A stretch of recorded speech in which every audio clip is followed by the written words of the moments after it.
Hello, hello, hello. Who's falling asleep? Who's falling asleep here? 5:40 a.m. 2:46. Go to sleep. What are you doing? What are you doing here?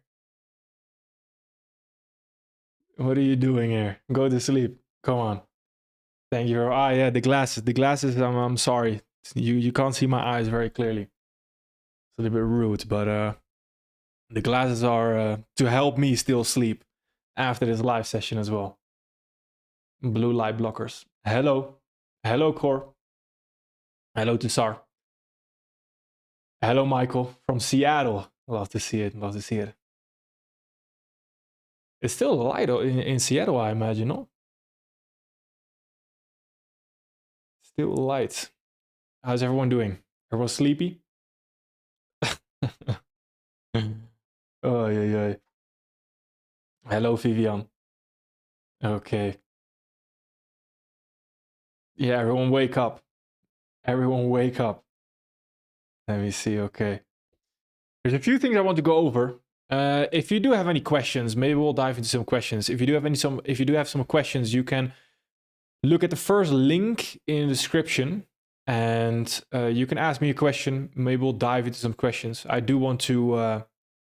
It's currently 8:48 p.m. where I'm at, so I do want to dive into my bed quite soon as well. Tomorrow morning we have an MT live session, so I would like to be fresh and not struggle with talking over there.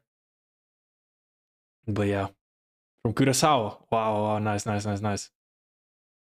So if you have any questions, feel free to dive into the link in the description, and we'll go over a few questions as well.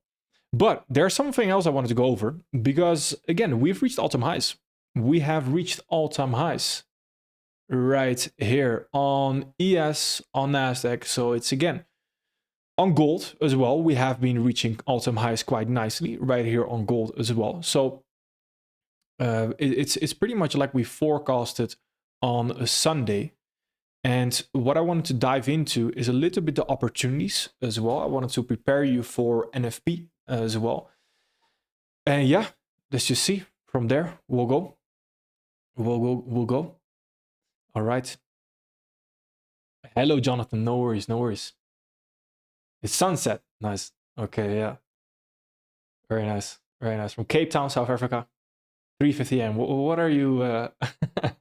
There's so many people here from 3:50, 5 a.m., 3 a.m.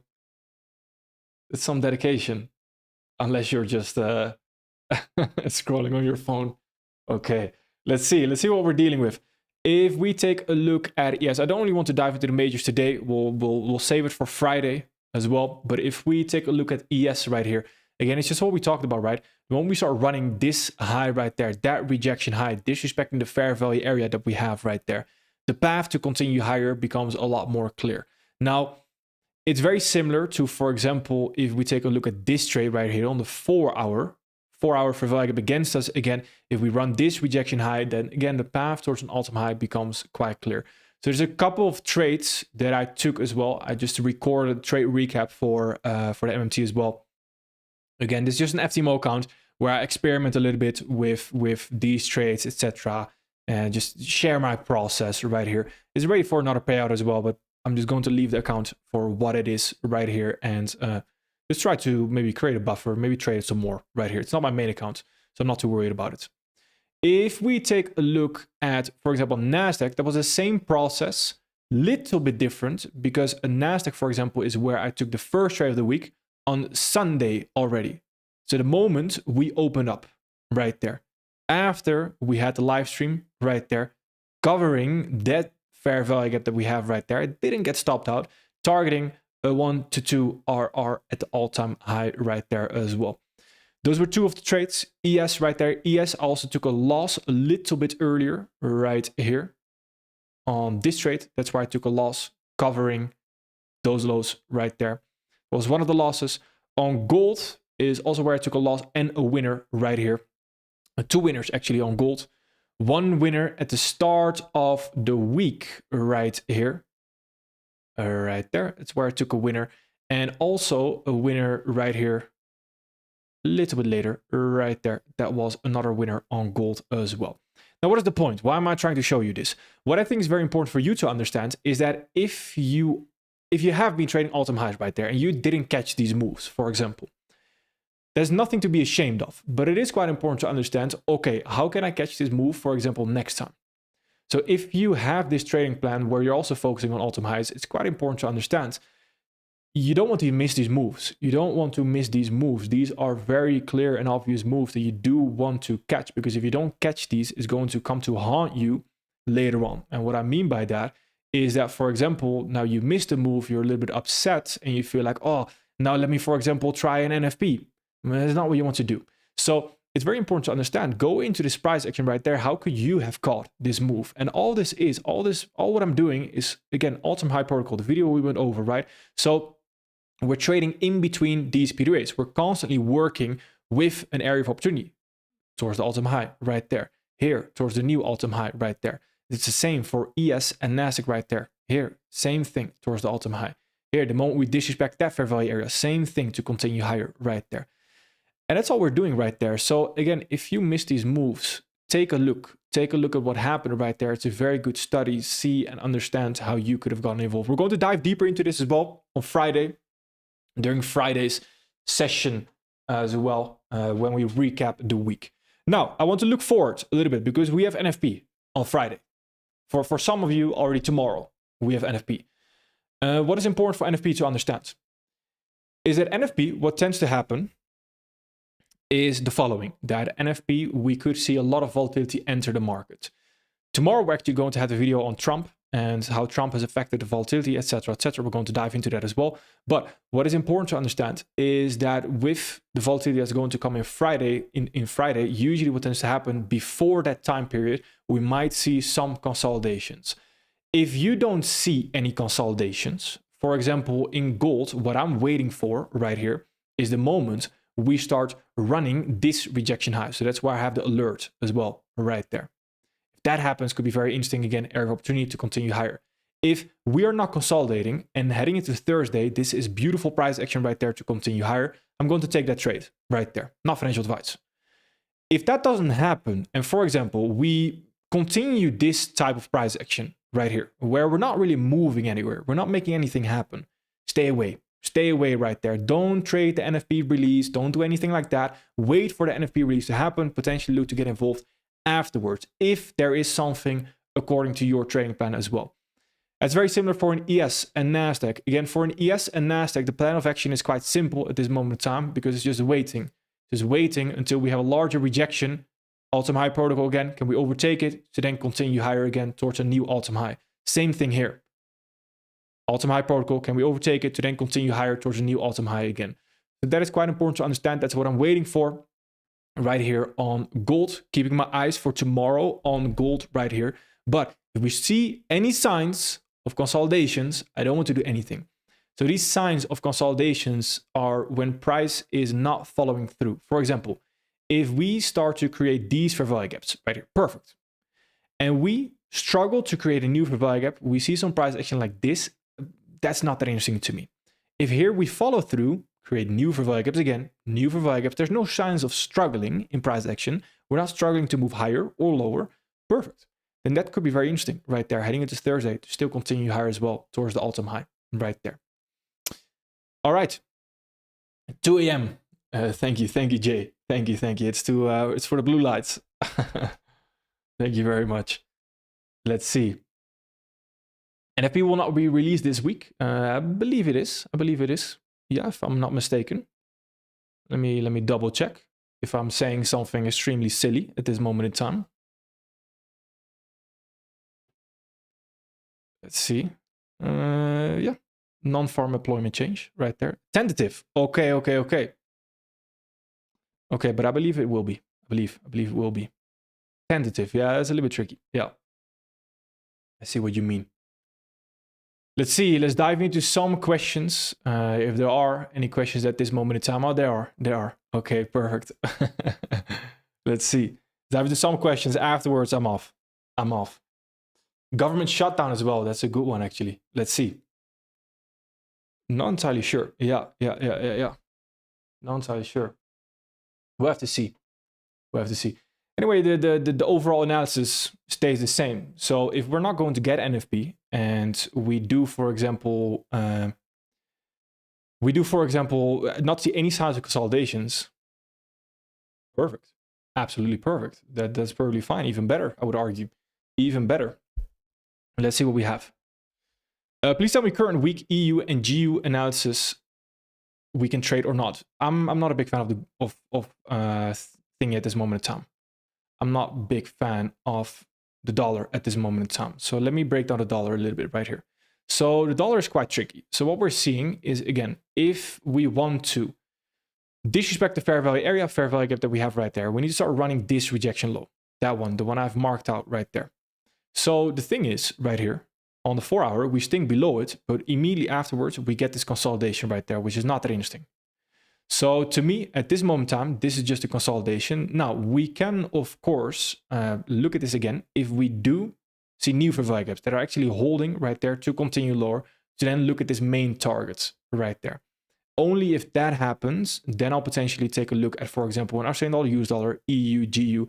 But in the meantime, this is not that interesting to me because this is just a consolidation that's caused by the dollar right there, which I don't really want to pay attention to, if that makes sense. So that's not that interesting to me at this moment in time, the majors. Let's see, does NFP affect Japanese indices? Please check the chart for me. I'll check the chart. It will have less of an impact, but NFP in general, or in general, anything that that affects the US economy is going to affect other economies as well. So it will likely have an impact. Yeah. Let's see. Very important to understand, for example, regarding the crosses as well. When you have an NFP, when you have an FOMC statement, again, the US dollar is the world reserve currency. So essentially what that means, it's the biggest currency at this moment in time. So anything that affects the US dollar is going to affect the whole world, if that makes sense. So also, for example, maybe a little bit less, yes, but indirectly also the Japanese indices right here. Okay, let's take a look. Very bullish. Very, very bullish. We are creating some retracements right here. Now, the only thing for me is this a fair value gap? It's too late. There it is. It's tiny, tiny, tiny fair value gap right there. Okay. So when we have this fair value gap right there, that's the thing at this moment in time that is preventing us from continuing higher. So for me, it's quite important. Can we start running this high right there? If we start running that high, that could be very interesting to then start targeting again all the beautiful equal highs that we have right there at the all-time high, if that makes sense. But in the meantime here, it's not that interesting to me. I would rather wait, if that makes sense. If that makes sense. Let's see. Let's see.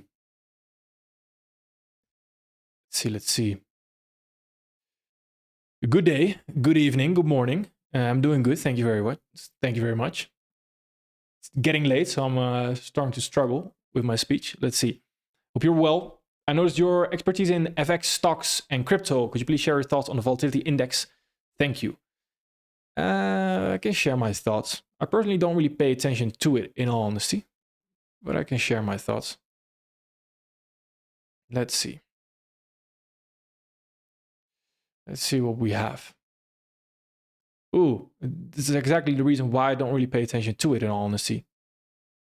For me, there's nothing valuable here. There's nothing of real information here that I'm going to be applying very usefully, for example, to FX or stocks or anything in general. So this is not that interesting to me in general. And overall, it just looks like we're, yes, somewhat moving lower, but I would be lying if I would say there is a clear bias right here. It just looks very messy, like a large consolidation. Just does not look great at all, if that makes sense. So I'm not sure. I'm not sure. There's nothing really interesting for me to tell you right here at this moment in time, to be honest. Other than, don't really need it, to be honest. Don't really need it. Live at this time, only for a moment. Let's see. Whilst creating a 4-hour fair value gap, would you enter off the 1-hour fair value gap? Check on Bitcoin now. Let's see. Ooh, okay. Let's see. Generally speaking, if we have a scenario like this right here. So for example, what are the opportunities or what are the options that we can have? Well, this moment in time, again, Bitcoin, by the way, quite interesting, right? We're quite running the rejection high right there to clear up the path towards the all-time high. Quite nice. Anyway, right here, what is quite important to understand, we're also in the third candle of a daily fair value gap. So as long as we are, what we are doing now, wicking and sweeping this previous candle high, I'm going to wait for the daily fair value gap. So unless I can confidently say that this is going to become a breakaway gap right there, then I'll just wait. I'll wait for the daily fair value gap right there. Now, the way that can potentially become a breakaway gap is if we do create a new expansion candle right there to continue higher. That could be quite interesting. That could be quite interesting. And then we could argue it's a breakaway gap. But the 4 hour right there, 4 hour value gap is not that interesting to me. 1 hour, definitely not that interesting to me. So I would rather wait for the daily right here to show clear signs if this is going to become a breakaway gap or a fair value gap. And then I'll start looking at the 4 hour, at the 1 hour, etc., what they want to do. So then the 1 hour fair value gap, for example, right there, that's just a little bit risky for me. And it's the same thing, right? On the 4 hour right here, this could potentially at this moment in time also be a fair value gap. There's not really any signs, not at this moment in time, that could change, that this is going to become a breakaway gap. So if this candle becomes an expansion candle, okay, then the 1 hour fair value gaps, anything here, could become interesting later on, if that makes sense. If that makes sense. Our sixth question, how was the transition from Netherlands to the Americas in terms of going from London kill zone to New York kill zone and switching assets? It was quite difficult at the start, quite difficult. So very good question, Titan. And so I trade Delirium, and a lot of people know this as well from the YouTube if you've been around for quite some time. I trade Delirium for a very long time, which is essentially daily fair value gap, context area, you wait for an ST, plus re, etc., overflow entry, all that stuff. Now, that was really reliant on, for example, an EU, a GU, and the crosses right there to make that work. A lot of the London session, like you mentioned. So when I moved to the Americas, well, you can trade the London session, but, well, then it's in the middle of the night for me. So it's not ideal.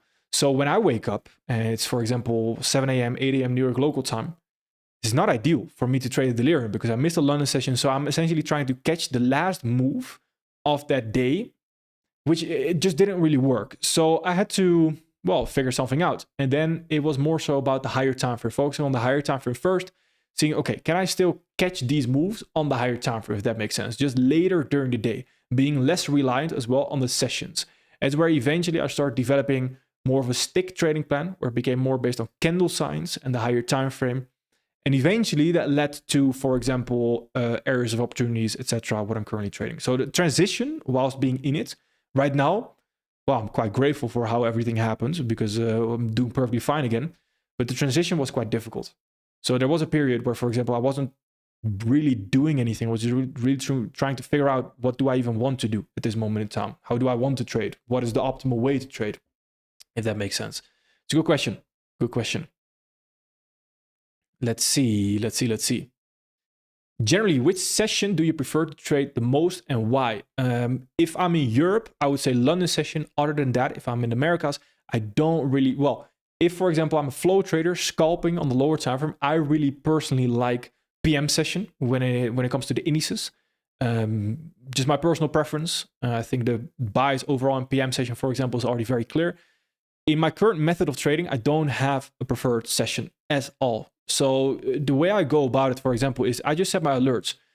So last few days and this past week, I've been up quite a lot purely because the opportunities have been happening quite late. For example, gold at the start of the week and also here, have been happening quite late, a few opportunities. But other than that, I set my alerts. I take a look at the market. If the alert goes off right there, and hopefully I'm not sleeping, I'll take a look at it. And then I'm not really trading any specific session, if that makes sense. Hello, Kevin. I was wondering, how do you deal with consolidations, especially when you have been watching the market for hours waiting to enter or after you have entered? Consolidations are going to absolutely mess with your mind a lot. So what I think is very important to understand, ideally, one of the first things you do when you do see a consolidation is just walk away. Try to walk away at least. Try to set some parameters, so some alerts, what should happen to clear price action up. So for example, if we take this right here, this Tuesday well, heading into Wednesday, arguably a little bit, we were consolidating a lot. And ideally, you don't look at the price action at that moment in time because it's just going to fake you out a lot. For example, if you don't pay attention right here to what the high time frame is doing, etc., you're going to be caught in trying to buy this, then it's a loss. Okay, let me then try to sell this right there. And it's just going to end in this loss. So what I would like to wait for, okay, in the short term right here, how can we get out of this consolidation? Marking out arguably the consolidation high right there. If we go into the lower time frame right here, go to the 5 minutes and a little bit of the 1 minute right here, you'll notice these fair value gaps finally start holding in alignment with our buys again. So for example, if we then start running the consolidation high where I have my alert right there, and that's for a short brief moment of time towards the next target, it will be quite interesting to then take a look at a trade ID from these fair value gaps to then continue higher again. Just making sure that there's some kind of trend. And what is this trend? Again, this trend is disrespecting these pre-raise and respecting these bullish fair value gaps that we have right there. When that happens, we have quite a clear price action again to continue higher, if that makes sense. But during consolidation, limit your chart time as much as possible because it's going to be so draining just taking a look at a consolidation where nothing is really happening. And you think one move is finally happening and just reverses again. It's super draining. So your psychology limit is going to essentially be hit quite fast, if that makes sense. So you're going to overtrade, revenge trade quite fast in those scenarios, if that makes sense. Hello, Nasik. Hello. How can I gain confidence in my trade setups? I have a winning streak, but struggle to achieve a winning ratio of 2 due to closing trades early. Well, don't close your trades early. There it is. No, it's a bit of a silly answer. When you meet someone for the first time, you're not going to trust that person, right? Well, at least when I meet someone for the first time, unless that person is, for example, introduced by someone, it's unlikely that I'm going to meet that person and immediately hand that person money, if that makes sense. So when I meet someone on the street, a stranger that's asking me for money, or for example, just a normal stranger, then it's unlikely I'm going to trust that person to give that person money or give that person my wallet to hold it for a second or anything like that, right? So the reason why I'm saying that is trust and confidence builds over time. It doesn't happen all of a sudden. So the first time you have a trading plan, for example, you're not going to be confident with that trading plan because that confidence needs to somewhat be earned by the trading plan in itself, if that makes sense. So how can you gain confidence in your trading setups is over a long period of time. If you keep sticking to the same thing and you evolve and you keep getting better, then what happens is you're going to see your trade setups work out more over time. And you're going to gain confidence. You're going to gain trust in your trading plan. Over the long term, this is going to work. So that way, that's really a time thing. Submitting to time, that's very important. So what is very important right here is as well, if you have a winning streak, but struggle to achieve a winning ratio of 2 due to closing trades too early.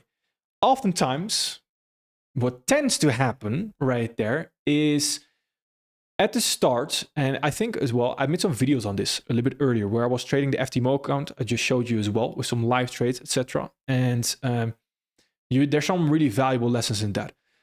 The more you are going to look at your trade whilst you are in the trade, the more you're going to think and overthink of scenarios that are not really realistic at that moment in time, or could be realistic, but your mind is just making up these things. For example, when I took this trade right there, if I sit here and keep looking at this trade, I'm going to find so many reasons as to why I should close this trade. For example, right here, I actually saw this at the moment it happened. I saw this fair value gap right here that we traded back into, and we were not respecting. There's no perfect two-candle rejection at all right there to continue higher, but it still continued higher. So at that moment in time, I was actually sitting there. I was thinking, should I close this trade? Maybe.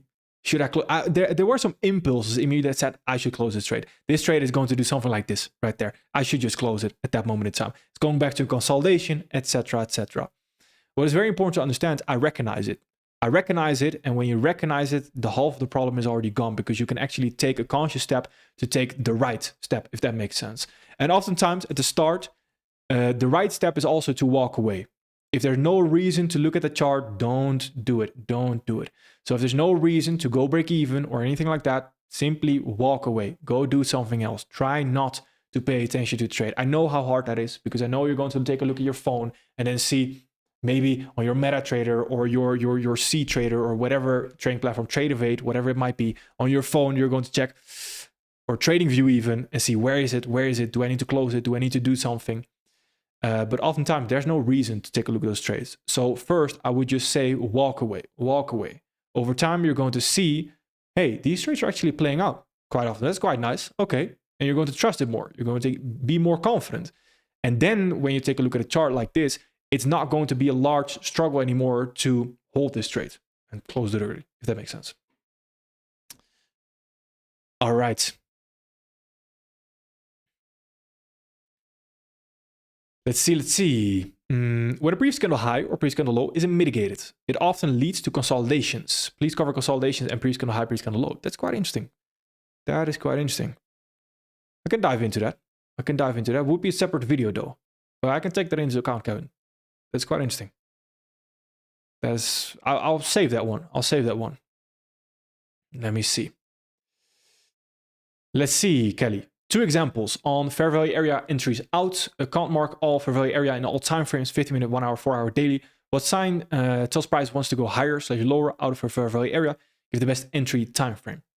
Okay, good question. So when you have a fair value area, again, for me, it's quite important to understand. I personally preferred when, for example, a fair value area is disrespected. Let's say this fair value area right here. This is also a fair value area, right? Bearish fair value area. But this bearish fair value area eventually gets disrespected to continue higher right there. Now, if you use the normal time frame alignments with fair value areas, for example, if you take a 1 hour fair value area, it would just be, for example, 5 minute or 1 minute entry. If you take 4 hour, it would be 50 minute or 5 minute entries. But I'm going to answer your question a little bit differently. And the reason why is because I think it's quite important to understand when you start marking out these fair value areas, it's not necessarily about the entry time frame that we have at that moment in time. It's more so about the thing that is still preventing us from continuing higher. So for example, right here. Here we have this fair value area. This is a bullish fair value area that we could potentially trade back into, look for entry confirmation to then continue higher. Okay. What I think is more important to understand is the swing high that we are struggling with right there, that we are potentially sweeping right there. So it's not necessarily about the fair value area here. It's more about, are we running the swing high right there to then continue higher? So that's often the case when we retrace back into a fair value area. Let's take this fair value area right here.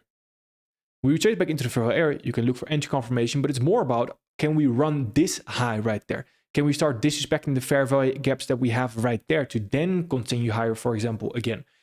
I think that is more important, and that will give you a lot more clarity on what the entry actually should be coming back into a fair value area, oftentimes. I hope that makes sense a little bit.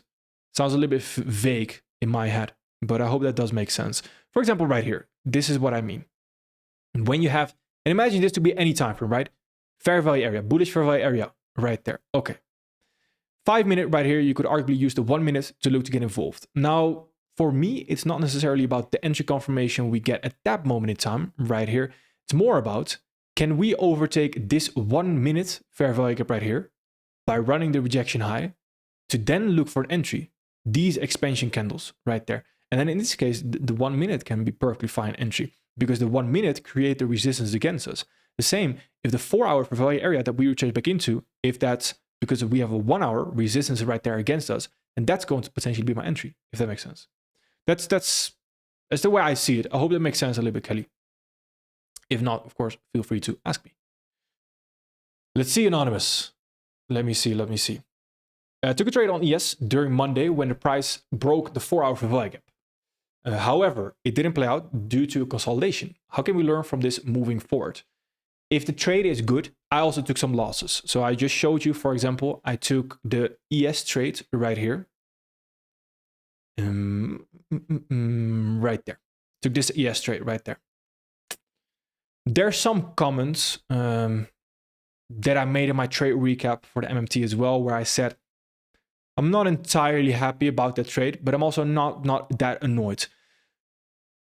if you take a very good trade and it ends up being consolidation eventually, oftentimes it's also just going to be probabilities. Probabilities just playing out over the long term.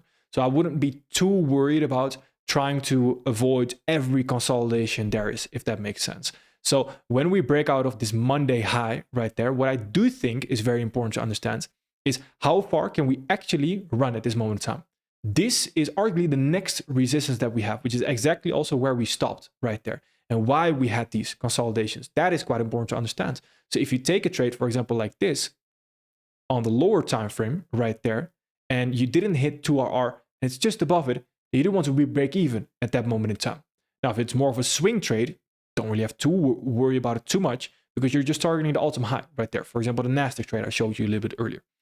Other than that, consolidations are part of the game, if that makes sense. Sometimes it's just probabilities right there playing out. I wouldn't be too bothered about it. I'll be more bothered, is the trade a good trade? If the trade was a good trade, that's the most important thing, if that makes sense. Because then over the long term, you're going to be fine. You're going to be profitable. I like this question.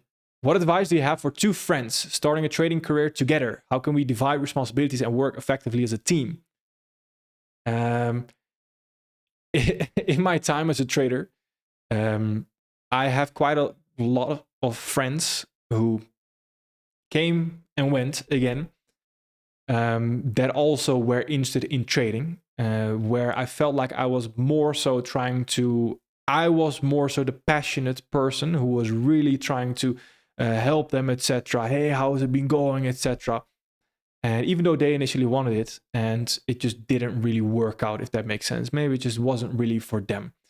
And what I think is very important to understand, you can't really help someone if someone doesn't really want to be helped, even though you would really love to help people, if that makes sense. That's a little bit the scary part of two friends, for example, because if your friend is not going to enjoy it anymore as much as you, but you still enjoy it, don't let that put you off, if that makes sense. And that's with anything. You're going to, at the end of the day, you're going to essentially die alone, if that makes sense. Sounds super harsh, but this life is for you, if that makes sense. So if your friend is not going to stick with something, etc., then don't do it. Then go alone, if that makes sense. That's quite important to understand. But also dividing responsibilities, work effectively as a team. You can do that. I do have to mention friends, family, and business, etc. is usually not the best combination. Usually what you'll notice, and again, if you're very good friends, it's not necessarily a problem, but what is very important to understand, you need to be very direct with each other. Very direct. So if you don't like something that the friend is doing, hey, you are over trading and we're trading the same account, for example, stop that, get your stuff together, if that makes sense. And that way friendships can, and even again, family relationships, for example, they can clash a little bit if you're not used to that openness, etc. So it's a little bit tricky, I would argue, a little bit tricky. Other than that, I would say, try to also focus on your own thing and try to see if you can combine that. For example, if you can combine, because if you both try to focus on the same thing and you're both somewhat getting in each other's way, if you both focus on your own paths right there to becoming a good trader, and you can help each other, give each other solutions, etc. to problems that you run into, and then you can combine the powers, for example, by going to investors, etc., that can be really powerful. But doing everything together, a little bit tricky, I would argue, a little bit tricky. But I hope it works out. Keep me updated. I do hope it works out. I'm going to remember this one, Kevin. It's a good one right there. It's a good one. Hello, Con. How should I enter when the market dishes back to rejection high, rejection low? I draw the area of opportunity from the rejection high, rejection low to the next period, but miss my entry when the market moves fast. Very good question. Very good question. Let's dive into it. Perfect. Love to hear it. Supervillain. Supervillain. What a name. Supervillain. No, not necessarily, Owen. Genuine question. Do you not teach order flow because it's not simple for beginning traders? Nowadays, I dive more into order flow. The way it really started off, in all honesty, was order flow was really my baby. So I was very proud of order flow and I didn't really want to share it. So I shared it with people in the MMT. at first.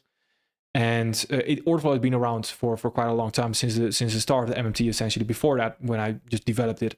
And I didn't really want to share it. Now, of course, I can't keep everything a secret. So what happened eventually is that, for example, larger creators, maybe YouTubers, etc., people on social media, they also came into the MMT and they thought, hey, this order flow thing that you were talking about, Arjo, that I always call it's my baby, essentially. That's very interesting. I'm going to take that. I'm going to make my own YouTube videos about that. And I'm saying that I don't like that. So then I thought, well, if these people are going to share my things, then I might as well just talk about it a little bit more open on YouTube. But other than that, yeah, I don't really dive into it.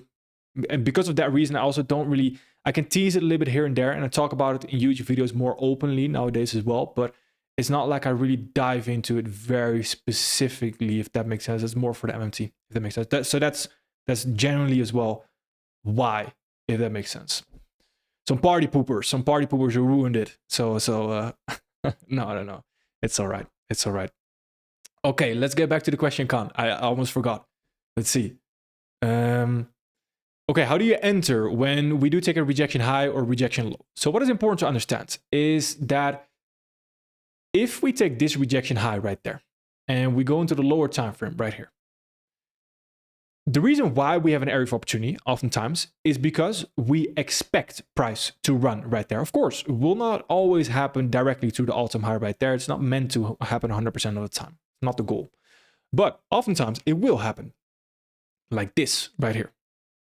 So what is important is that actually waiting until you do get retracements right here is counterproductive oftentimes. Think about it. If we want to see price run, then why do you want to enter on a retracement? That doesn't make a lot of sense, right? That doesn't make a lot of sense. I would love to think of an analogy. I can't think of one right now. You want price to run, but you do want a retracement to enter. That doesn't make sense. That's, again, counter-logical. So right here, what is important to understand, you want to enter on expansion candles, the second candle of a fair value gap. So this, for example, is an expansion candle. What is an expansion candle? It's essentially, again, always the second candle of a future fair value gap, potentially. It's when this candle right here closes with the body above this previous candle high right there. Or vice versa, it's this right here, below the previous candle low. That's an expansion candle. So at least that's what we call it. So right here, this is already a future fair value gap. That's going to be the entry. And now you think ahead. Okay, if I'm going to enter here, ideally, I see price run right there. Worst case scenario, what could happen, this becomes a fair value gap right there. We trace back into the fair value area, fair value gap potentially, to then continue higher instead. So you're covering essentially the future order lag, if that makes sense. I had some comments and I can't stop thinking about it. I never stop thinking about it. I had some people coming to me and he said, Arjo, when you say order flow lag, you actually say lag, as in when something is lagging. And you don't say order flow. I can't properly say it. You don't say order flow lag.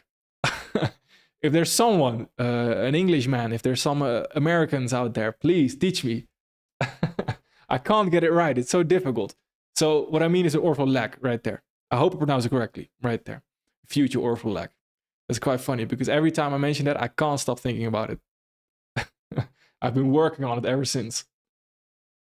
Let's see. Hello, anonymous. Could you explain two-candle rejection, 2 time frames below, and at what situation it would be high probability to use it? Thank you in advance. Depends on how large the area of opportunity is.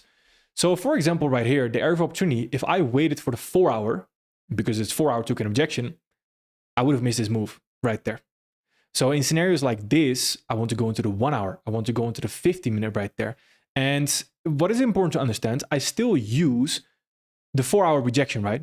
4 hour 2-candle rejection right there. Now, in some cases, there will be cases where I go into the 4 hour right there and I dive into the 1 hour already to understand what we are doing with the rejection high right there. Or even, let's say, the 50-minute right there to get involved very early right there. And that's just purely based on how far can we run. So if the next target is very close, I want to dive into the lower time frame because by the time we reach that target, the 4 hour is just going to have one candle. So I want to use the lower time frames to understand how can I already get involved right there and not just well, miss the move, essentially. That's right, we understand what you're saying. Yeah, perfect. Perfect. Perfect. Demonstrating delirium, I can't imagine that big of a transition. Much respect. Thank you. Thank you. Do I miss it? No, not really. Not really. At first, yes, but again, if you divorce someone, lovely analogy. If you divorce someone and your next partner is absolutely fantastic, do you miss it? No, not really. So no, not really, in all honesty. And the reason why is because my new trading plan has just been very good. If that wasn't the case, and for example, the reason why I say, did I miss it before? Yes, because there was a transition period where I was like, well, it's not really working out as I had hoped to. So that's where I do miss it. But at this moment in time, then no, I don't really miss it. Not anymore. No. Why the shades? Yeah, it's for blue light. So if again, for me, it's quite late at night at this moment in time, I would still like to sleep as well for the MMT live session tomorrow morning properly. And otherwise, if I stare at these bright screens right here without these, then my eyes are just going to get hurt. It takes a lot of time for me to properly fall asleep, deep sleep, etc., etc. So that's why I use them. That's why. So essentially, it makes everything like very. It's like looking at the world a lot warmer. Everything looks a little bit more beautiful, etc. It's quite funny. Hello, Royal Raymond. Would you say for someone living in Europe, your ex delirium still would be the best thing? Yes, could be. Depends a little bit on your time schedule as well. So for example, what do you do during the day, etc.? Do you have time to focus on delirium, etc.? But for myself, yes, I would focus on delirium. Yeah. Bureau of Statistics said no NFP release if shut down. It's going to be quite interesting. I want to mention something regarding that as well. Thank you, Mike. Thank you. So if NFP is not going to happen, we can throw this whole live stream into the trash, essentially. No, that's not true. But if NFP is not going to happen and there's less likely going to be consolidations because of it as well, again, then it just becomes arguably more interesting right there. So if gold right there does start to continue higher, we don't see any consolidations, for example, arguably the better. Yeah, also no, what is it right there? Unemployment claims, jobs data. Yeah. Arguably the better. So then everything I mentioned regarding the consolidation, again, arguably the better. Very interesting. Thank you, Mike. Thank you. And thank you for everyone that mentioned as well earlier regarding that as well. Thank you. Thank you, Island Trader. Thank you very much. Thank you. That's all credits to you. All credits to you.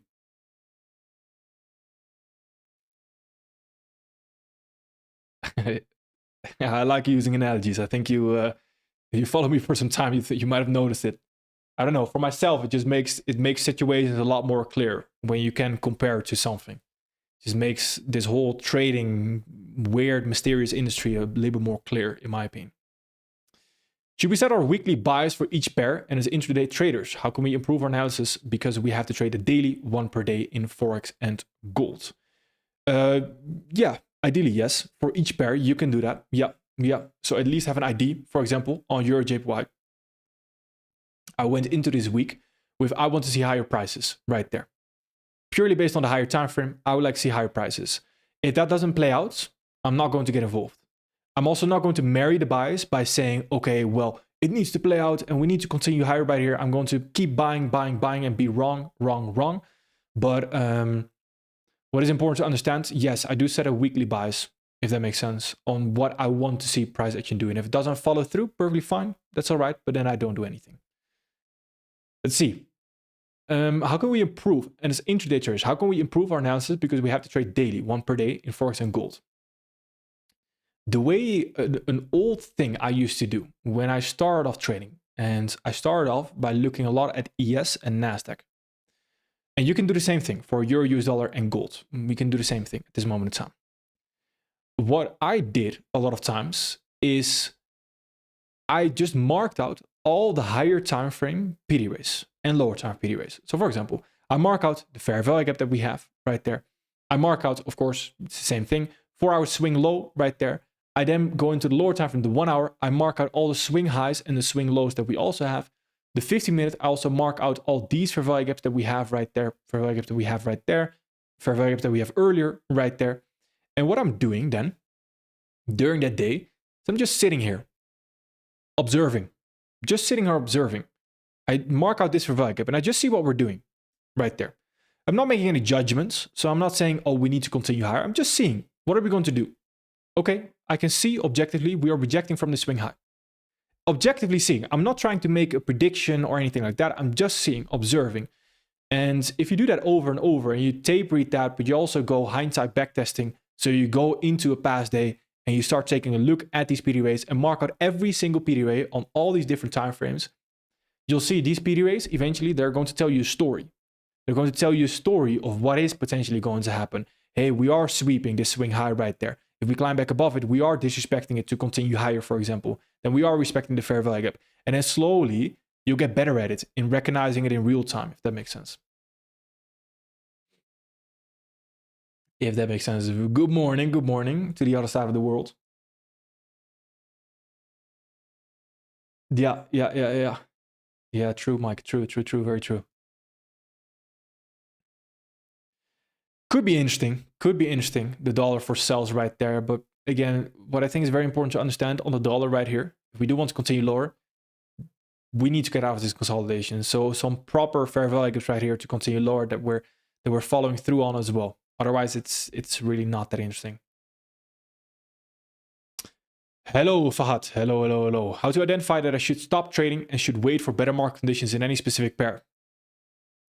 When you feel like you're forcing an ID. So oftentimes at the start, you're not going to realize that you're forcing an ID, and you're going to force an ID, and by the time you've already forced it, it's going to be too late. And only in hindsight, you can recognize, oh, this trade ID was quite forced.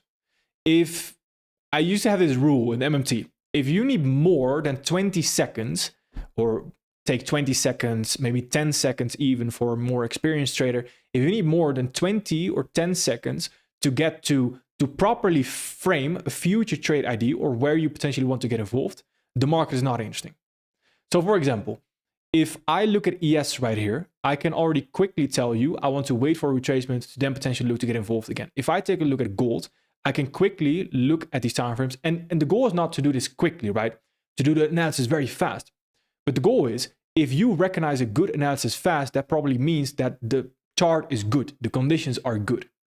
If you need on, for example, let's say something like a Euro JPY, GBP JPY, and you need the monthly is bullish, the weekly arguably bearish right there, the daily, yeah, a little bit in between right there.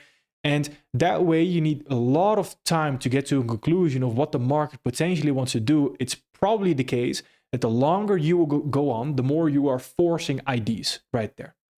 So that's the way. It's a little framework that I like to use. If it takes very long, then oftentimes there's just nothing there and you're trying to force an ID, if that makes sense. And then slowly over time, once you get more experience, you'll recognize it a lot better. For example, JPY is not that interesting to me at this moment in time, if that makes sense.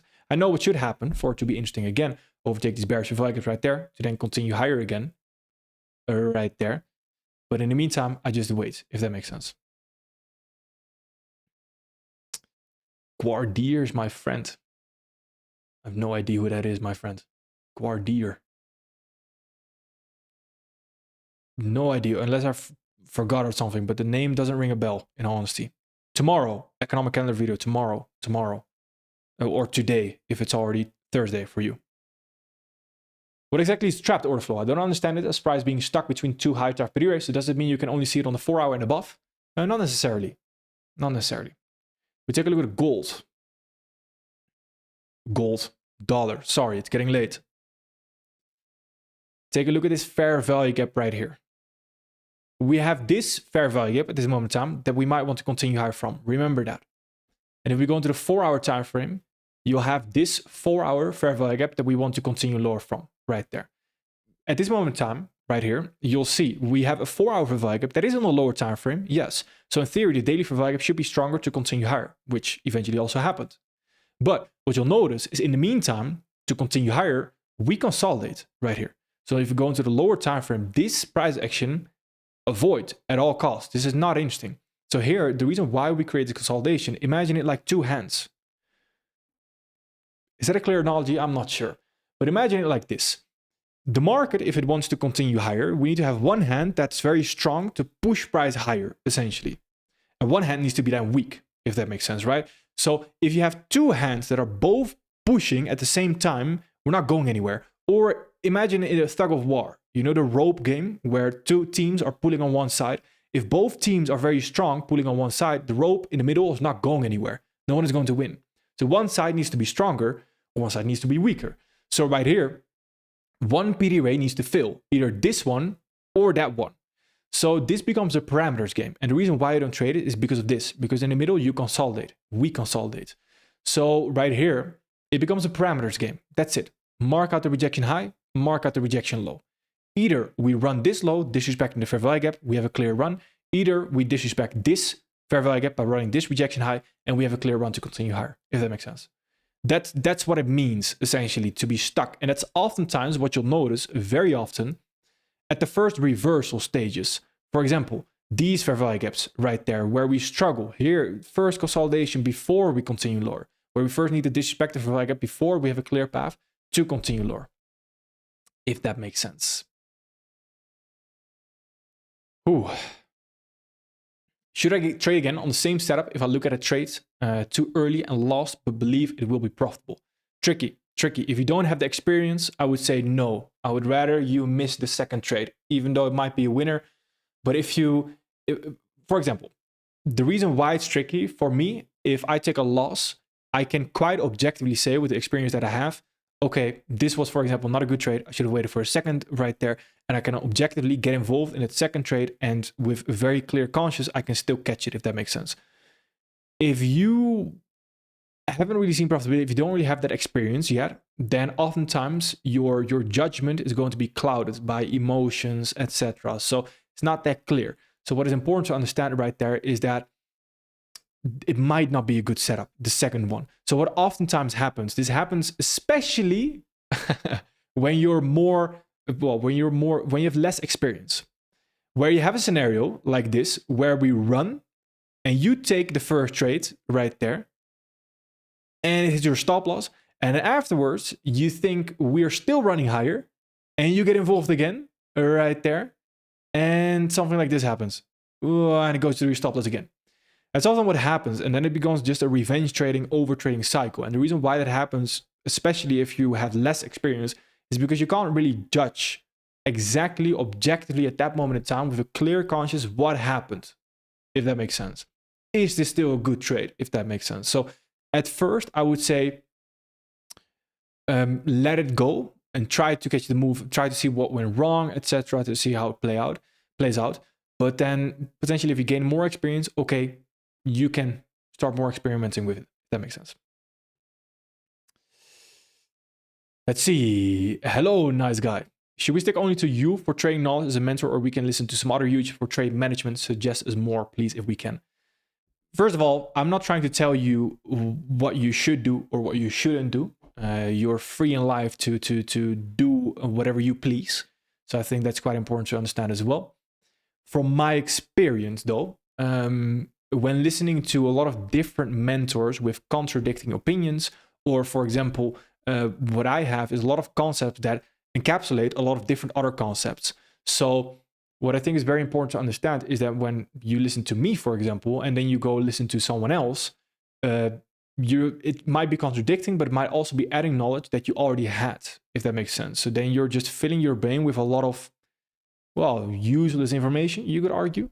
So that's what I think is quite important to understand. So in my opinion, I would stick to one mentor. And again, if that's someone else and that's not me, that's perfectly fine. As long as you stick to one mentor, because then you can really focus on one thing, if that makes sense.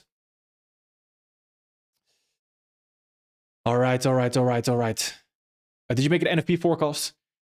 Yeah, we did, John. what I think is quite important to understand, John, is there might not be NFP tomorrow. So if there's no NFP or tomorrow on Friday, then again, everything I mentioned is not super relevant as well. But then it's just about seeing if your trade setup shows itself. If it shows itself, perfectly fine. Just take the trade setup. Don't worry too much about about NFP, if that makes sense. All right, team. That's it. I'm going to go to bed right now. Get ready for tomorrow's live session. Tomorrow, a live session in the morning with MMT. I'm going to be back on Friday. So Friday, 2 p.m. New York local time. Also Sunday, the forecast, 2 p.m. New York local time. We're going to discuss what happened, etc., etc. Forecast on Sunday. We're going to look forward to the next week, of course. Yeah, that's it for now, team. Thank you everyone for being here. An early live stream or a late one, depending on where you are in the world. Thank you everyone for being here, and I'll see everyone at the next one, which is on Friday as well. Take care. Finish the week strong. Finishing the week strong doesn't necessarily mean that you need to take another trade. It could also mean that you sit on your hands and you don't do anything, that you don't blow the profit that you have made, if that makes sense, right? Very important to understand. All right, thank you everyone. Take care.